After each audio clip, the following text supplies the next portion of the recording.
I think it still could be a bit of time before we see those trucks on the move, crossing into the border and moving toward the city of Luhansk. Although this morning, just recently, there does seem to be a little bit of movement, and that there seems to be a provisional agreement brokered by the International Committee of the Red Cross to have inspections begin of the cargo, the Red Cross to inspect the cargo, verify that it's humanitarian in nature before it can go over the border. There's a big unanswered question still about security, how that security will be guaranteed or provided for the convoy.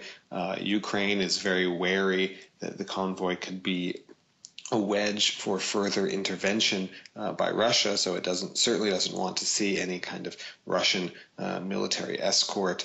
A Ukrainian presence could also be problematic in rebel-held areas. So the problem of how to broker a humanitarian safe corridor between rebel fighters, Ukraine, Russia, I think that's the big open question now. But it does seem like the Red Cross is going to begin inspections of the cargo. That itself could take many days, if not longer. We're talking about almost 300 trucks, some of them not very full of goods, as has been noticed in the press in recent days, but nonetheless, that process itself could take some time. Now, moving on to the diplomatic side of things, representatives from Kiev and Moscow are meeting for talks in Berlin, along with the French and German foreign ministers. What can we expect from that meeting?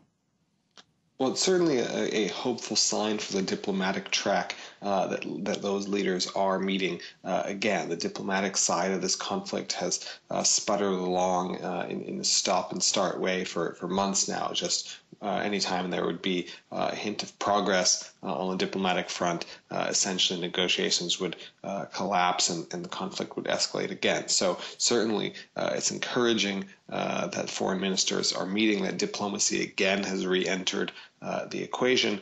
There's lots of talk floating around that, in fact, Russia would be interested in making a deal. It would be interested in finding a so-called off-ramp, that it doesn't actually prefer full intervention or something resembling invasion, but would like to be offered, so to speak, some other sort of way, face-saving way out of this conflict. Ukrainians certainly, understandably, very skeptical of that. They claim Russia is no third-party mediator, but in fact a party to this conflict due to its support for the rebels.